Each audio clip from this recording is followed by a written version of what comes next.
about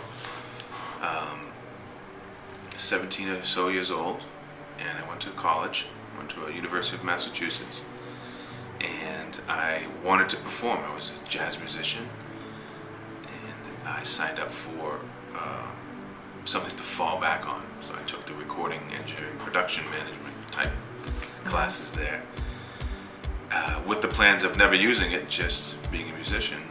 And my first term into the school, into the studio to record with a friend of mine who was switching schools, and he had to do a performance to send this new school. And as soon as we walked in the control room, I was done.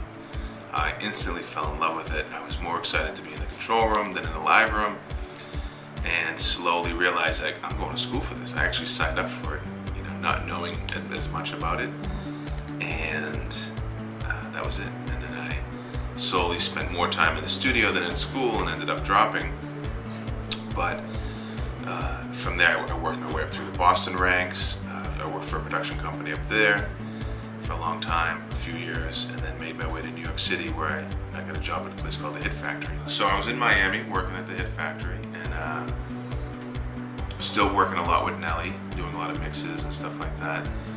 And he called me up one day and he said he talked to this woman who owns a bunch of schools in Missouri. And he goes, when she calls, just take the call. She's not some knucklehead or some loony boon, right? We're there for a school. He goes, all right, no problem. So I take a call from a woman named Pam Bell, who's the CEO of Educator, and she said that I came highly recommended about starting a school, and would I come to Missouri and meet with her. So I flew up thinking that they just wanted me to maybe design a studio like I've done for Nelly in the past, or maybe write some classes, or kind of give my input into school. I don't know anything about schools. And in that meeting, she told me all about her plans and her desire to start a school like this, and it to be something special, not just a typical, get them in, get them out type thing. And the passion that she had about recording and music was something that I shared, and I know Nelly shared as well. And I signed up. I said, yeah, I'll do it for you. And we ended up, writing a curriculum, getting the people in place. We built this beautiful facility, all in the manner of 6 or 8 months. I've been working with Nelly for probably the last, 10 years maybe now? I don't know. I met them through Universal Records. I used to do a lot of work for a A&R director up there named Kevin Law. And Kevin had signed Nelly and the Lunatics to Universal. And I used to do all of Kevin's engineering jobs I met him the summer before we did Murphy Law record. So I did a bunch of records with Kevin through that fall, and then he asked me one day to come to Atlanta with him and record Murph. And that's when I met Nelly and the guys. And then that record led to what was the Reinvention album, and that was in New York City. And the whole time we started to get friendly, and those guys used to tell me, oh, you can live in Missouri one day. I'm like, no way. I love New York City. There's no way I'm gonna leave. And then we went to LA to make what became Sweatsuit. And that was supposed to be 3 months in LA. It turned into 7.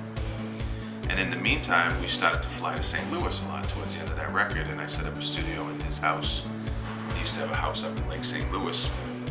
We had a studio in the basement there. And I lived in the house, and we had a studio there, and it was so much fun. Well, we finished Murph's record, the second record that never came out. We worked on some Ali and Gibb record. We did The Longest Yard. We did finished Sweatsuit there. We did a lot of records in that house. I try to make as much time as I can for my children. Living away from them is tough, but every 2 to 3 weeks I try to fly home and see them, or I fly them in. Being in the music business, or self-employed as I was for all those years, makes it really hard because I don't have a particular schedule. An artist might say, hey, let's go to LA for 6 months or a month or 2. I'm in LA for 2 months. That means I can't see them unless I fly them in and things of that nature. And even when I do, typically our work schedule is 12 to 15 hours a day, so I don't get to see them that much. So it's really hard to juggle a life and a career doing what I do. The people that I've seen juggle it the best don't work that much. And I hate to say that, but they put their personal life ahead of their work life. And I admire that in a lot of people. I could never do it. I was always like, oh, you want to work? Okay, let's go.